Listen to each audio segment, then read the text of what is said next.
FDM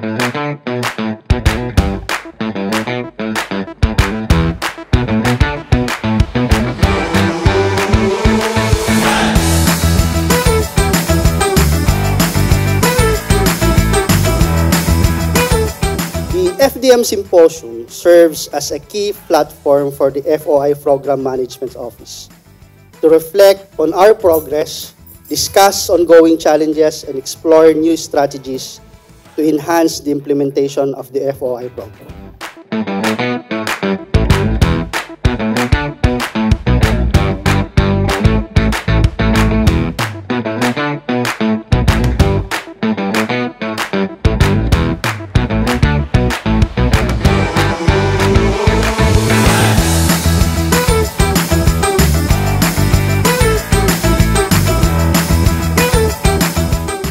Salute you, our FOI decision makers, as your role is crucial in shaping a government that is responsive, accountable, and transparent.